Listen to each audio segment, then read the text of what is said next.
Independente da pergunta, a palavra é a resposta. É sobre isso que nós vamos refletir hoje a partir da nossa leitura.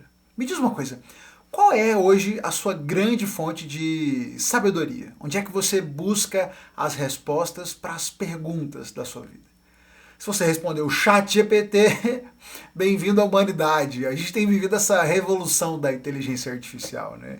Nós descobrimos que a gente não precisa mais fazer como os maias e os astecas e jogarem no Google uma pergunta, encontrar 50 artigos diferentes, ler 300 páginas para tentar encontrar aquela linha única que traz a resposta da nossa pergunta. Agora eu posso digitar ali no prompt da inteligência artificial, eu faço uma pergunta, ela entende a minha pergunta, busca em todos esses textos e me dá só a resposta. E aquilo que talvez eu levaria dias, semanas para encontrar onde está a resposta, ela me entregou ali em algumas frações de segundo. E realmente isso é revolucionário.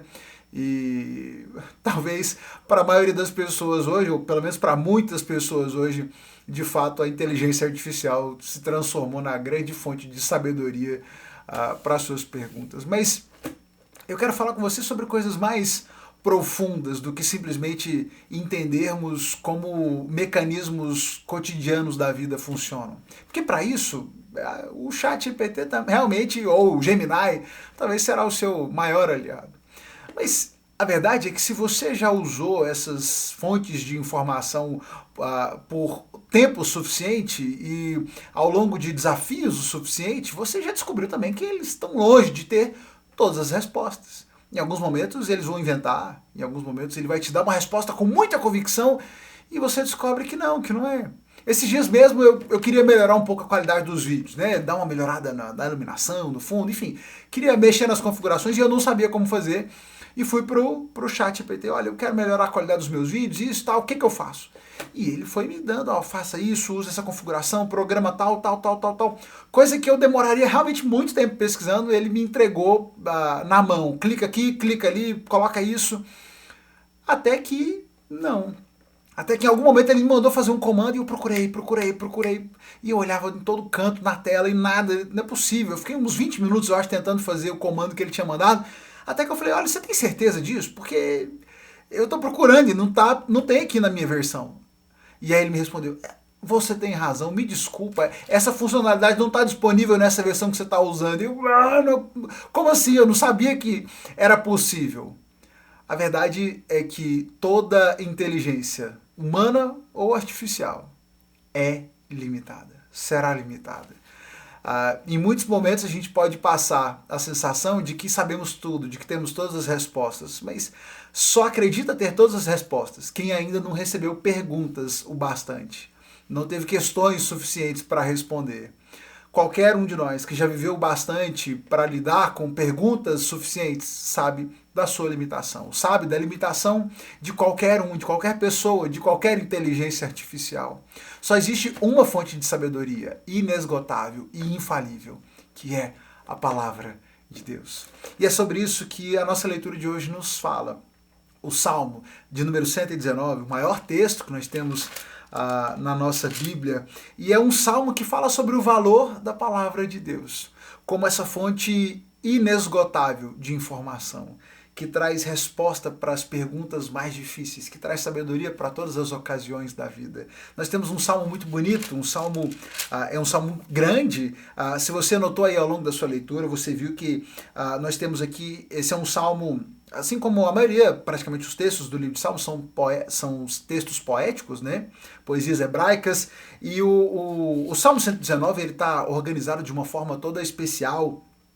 Ele está dividido e ele tem um trecho atribuído para cada letra do alfabeto hebraico. É por isso que você tem aí essas seções no seu texto bíblico que está aí Aleph, Bet, Gimel, Dalet, Re, são as letras do alfabeto hebraico. E para cada letra desse alfabeto nós temos 8 versículos, então são vários blocos, um bloco para cada letra do alfabeto hebraico, 8 versículos para cada letra, justamente para passar nessa poesia e na construção dessa poesia esse entendimento de que a palavra de Deus contempla todo o conhecimento, todo o entendimento necessário para a vida, de A a Z, de Aleph a Tav, a palavra de Deus é completa, ela é tudo que nós precisamos, ela nos basta. E ao longo desse salmo, o salmista vai falar sobre como ele ama, como ele valoriza, como ele acorda de noite, como ele medita nessa palavra dia e noite, porque essa palavra é luz para os pés e é tudo que ele precisa. E ao longo do Salmo, e eu queria destacar alguns trechinhos, alguns versos com você, ele vai nos dizendo exemplos do porquê essa palavra é tão preciosa. Ele começa, por exemplo, dizendo como são felizes. Como são felizes os íntegros que seguem a lei do Senhor. Como são felizes os que obedecem os seus preceitos. Eu obedecerei a teus decretos. Por favor, não desista de mim. O salmista começa dizendo que a felicidade dos íntegros vem de seguir e de obedecer à lei do Senhor. Essa lei deve ser conhecida, ela deve ser seguida, ela deve ser obedecida, muito mais do que simplesmente conhecida. Temos que obedecer essa palavra, porque ela faz diferença mesmo quando nós conhecemos e obedecemos, e seguimos e aplicamos essa palavra nas nossas vidas. Ele faz uma pergunta no verso 9, como é que o jovem pode se manter puro? Obedecendo a tua palavra. E ele no verso 14 diz mais uma vez, eu alegrei-me com o caminho apontado por teus decretos, tanto quanto com as muitas riquezas. Essa palavra é tão preciosa e ela me traz tanta alegria quanto muitas riquezas que eu pudesse ter. Essa palavra é importante, fundamental e me traz muita alegria. A gente vê aí, muitas vezes as pessoas o que o jovem precisa? Enquanto pastor a gente ouve muito essa pergunta, pastor, o que fazer com os jovens? O que os jovens precisam? Como engajar os jovens na igreja? Os jovens precisam da palavra. Os jovens precisam amar a palavra. Tanto os jovens como as crianças, como os adultos, como os idosos, o que nós precisamos é da palavra. E esse conhecimento da palavra, o desejo de viver a palavra, é que pode manter o jovem puro nessa fase de tantas emoções, de tantos hormônios, de tantas tentações. É a palavra que nos mantém firmes, é a palavra que nos conduz ao longo da vida.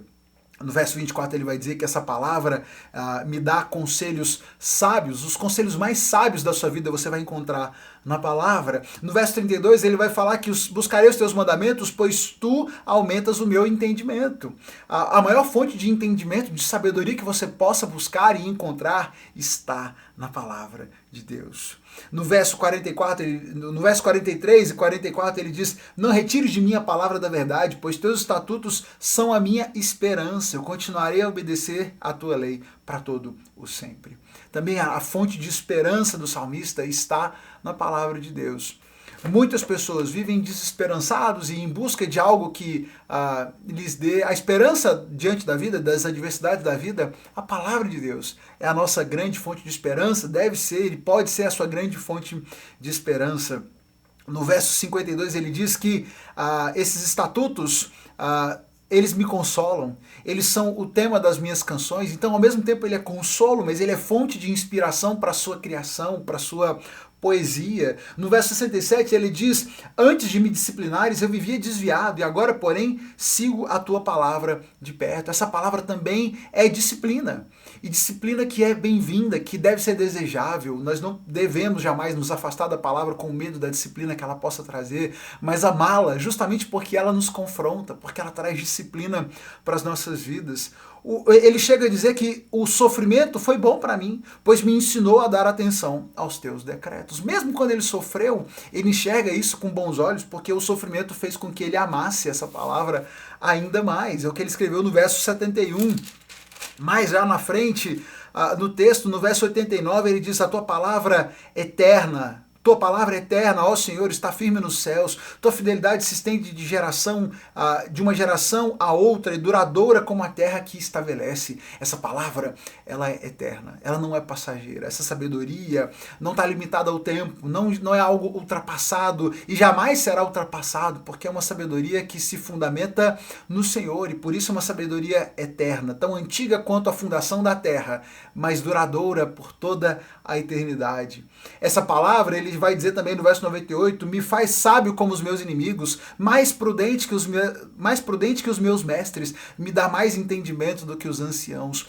O que vai te fazer, de fato, poder superar a sabedoria dos inimigos, a prudência dos mestres, o entendimento dos anciãos, é a palavra de Deus. Você pode ser jovem e ainda assim ser sábio, se conhece a palavra de Deus. Você pode talvez não ter tanta instrução dos mestres, mas encontrar essa prudência presente na palavra de Deus. Ele diz que essa palavra então é lâmpada para os seus pés, é luz para o seu caminho, e por isso ele vai obedecer esses estatutos justos em todo o tempo, enquanto ele viver. Ele diz no verso 127, por isso eu amo os teus mandamentos mais do que o ouro puro. O ensinamento da tua palavra esclarece, até os ingênuos a entendem. Se você se vê na ingenuidade, se acha ingênuo, tem dificuldade de lidar com essa questão na vida, vá ler a palavra de Deus. A palavra de Deus traz sabedoria até mesmo para os ingênuos. Os poderosos me perseguem sem motivo, mas só diante da tua palavra o meu coração treme.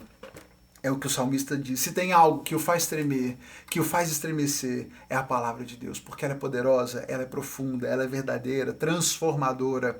E ele conclui já no finalzinho do salmo dizendo no verso 175, que eu viva para poder te louvar e que teus estatutos me ajudem. Que eu viva para te louvar, que os teus estatutos me ajudem. Essa é uma boa meta de vida. E que você ame também a palavra do Senhor. Nessa nossa jornada de vida, nós buscamos e temos muitas fontes de sabedoria. Pode continuar aí com suas pesquisas no ChatGPT, no Gemini, use aí as suas inteligências artificiais, mas não se esqueça de que nenhuma inteligência humana, nenhuma inteligência artificial é capaz de te proporcionar aquilo que só a inteligência do Senhor pode prover. Só a palavra do Senhor, de fato, transforma a vida, te capacita, te dá sabedoria, te dá prudência, orienta os seus passos, como só a palavra pode fazer isso e nada é capaz de fazer aquilo que ela e só ela faz. Amemos a palavra de Deus. Se você não tem amado a palavra de Deus, e muitas pessoas falam, pastor, eu tenho dificuldade de ler, tenho dificuldade de me dedicar. Essa dificuldade muitas vezes provém do fato de que as pessoas não entendem o valor disso. É muito interessante que a mesma dificuldade às vezes não vem. No momento em que as pessoas descobriram o valor, né, o benefício da inteligência artificial, de repente todo mundo ama a inteligência artificial. Talvez você não tenha amado tanto essa palavra, se dedicado tanto a ela, porque ainda não descobriu o seu valor. Se desafie a conhecer, a buscar o valor dessa palavra. Se desafie a ler, a estudar, busque conhecer. Deixe que a palavra fale ao seu coração, instrua a sua vida e transforme a sua existência. Vamos juntos? Ao longo dessa jornada, até o final do ano, nós vamos terminar de ler a Bíblia juntos e refletindo, e que você possa se engajar nesse processo e aprender cada vez mais com essa palavra que é tão profunda e tão transformadora. Que Deus te abençoe. Você já sabe, amanhã a gente se encontra aqui para mais uma reflexão.